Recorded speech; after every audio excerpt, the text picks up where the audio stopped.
Hi, it's Sarah here, neurodiverse mum of 3 and qualified teacher and social scientist.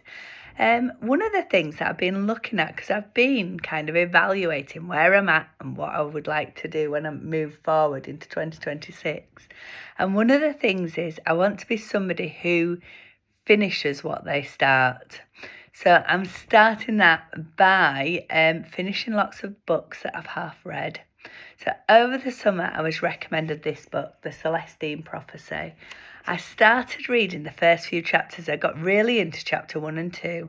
I think I got to about chapter 3, mid chapter 3, beginning of chapter 4, and I really struggled to continue with the book. So I managed to about chapter 5, put it to one side and didn't get back to it.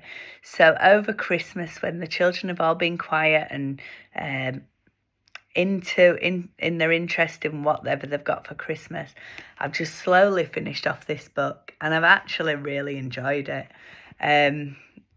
It's a bit of a different book. So it's a fiction book, but it's all about finding enlightenment along the way. In little ways that then connect all together. So it starts off with synchronicity, with these random acts, and then noticing how they're not random.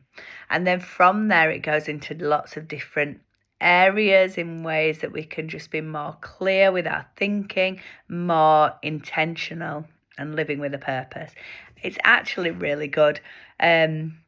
I quite enjoyed, I think, around chapter 4, the 4th prophecy, about control drama. That made me think much more than I'd expect to think in a fiction book. And it just set up looking at how we are triggered into certain behaviours that keep a surface level rather than deep connections.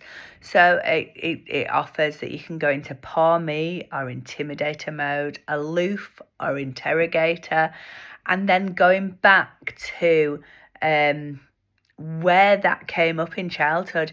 It reminded me a little bit of in between the drama triangle and some of the belief coding work that I've done recently in December, I think.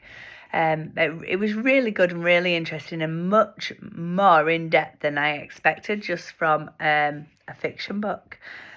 Frustrating at the end because you're following these prophecies and they're looking for the 9th one, and then you get to the end and you've finished it, and then it says it's looking for the 10th. But I kind of feel like that's how life is.